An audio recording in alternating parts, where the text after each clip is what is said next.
Don't forget, you can reach the latest episode of Potomac Watch anytime. Just ask your smart speaker, play the Opinion Potomac Watch podcast. From the opinion pages of the Wall Street Journal, this is Potomac Watch. Welcome back.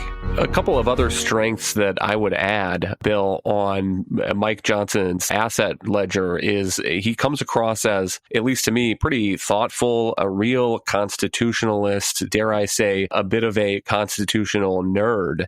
And he seems like he listens to his members. And that is a big part of the speaker's job, is not only trying to drive the party's agenda, but knowing where his caucus is, where the objectors are, what their objections are, what might be able to get them over the line on a bill. And I think that that's part of what has allowed him to succeed where Kevin McCarthy did not. Was a lot of those Freedom Caucus members probably know that on the merits, Mike Johnson is on their side. And B, he seems to take them seriously and listen to them and try to take their concerns on board. Yeah, I think you're exactly right. First of all, on substance, Mike Johnson, I think, is a principled conservative. He's very much a constitutionalist. He very much understands the importance of process, especially with the Democrats threatening process all the time, whether it's abolishing electoral college or the filibuster or something.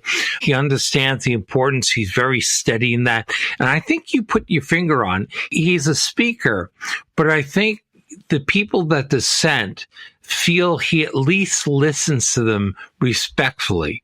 You know, for some fights you can't avoid, but some fights you can. People, they demand a certain piece of legislation or you take this position. But what they'll settle for is often a respectful hearing. We say, yeah, I understand your point, but the Republican conference has decided to go in a different direction. Okay, people have to live with that. I think how you deliver the news is very important when you're in a leadership role. And he seems a very calm individual, not given to grandstanding. And so far as I can see, also when he has disputes, unlike, say, Matt Gaetz or something, he keeps them private.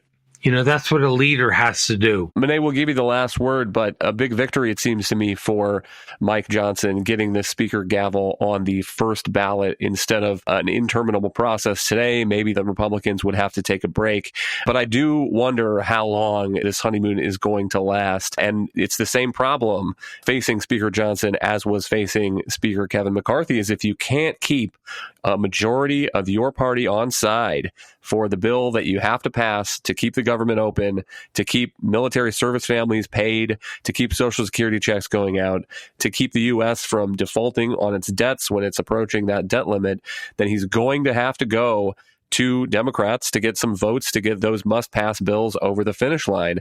And I guess we'll have to wait and find out in the months to come whether he can convince some of those people who voted for him today for the speaker's gavel that it's worth doing that and sticking together as a Republican Party instead of having to go to the other side to get those votes. Yeah, I think one saving grace for Mike Johnson in the coming months may be that with regard to the top legislative priorities that Republicans have coming into the term, there is a good amount of unanimity on some of the issues, particularly border and energy. Those are two big areas that President Trump and most Republicans want to address. And in the past Congress, despite the fact that Democrats controlled the Senate and the White House, Republicans managed to actually pass legislation, H.R. 1, on energy and H.R. 2 on the border, which will provide a template for some of the policy agreements that they're going to have to hammer out when they're trying to actually get something passed into law. And so the amount of policy legwork that's already been done in advance, I think will help to keep people on side and limit debate. But you're completely right when it comes to some of those funding bills. I do think that there are a lot of members of the Freedom Caucus and others who just are opposed as a matter of principle to taking any vote that's going to increase federal spending. And so that means that Mike Johnson's always going to be under a lot of pressure when the deadline starts approaching for those things. But he knows that better than anyone and is probably already strategizing about how he can get members on his side. Thank you, Monet and Bill. Thank you all for listening. You can email us at pwpodcast@wsj.com. If you like the show, please hit that subscribe button, and we'll be back next week with another edition of Potomac Watch.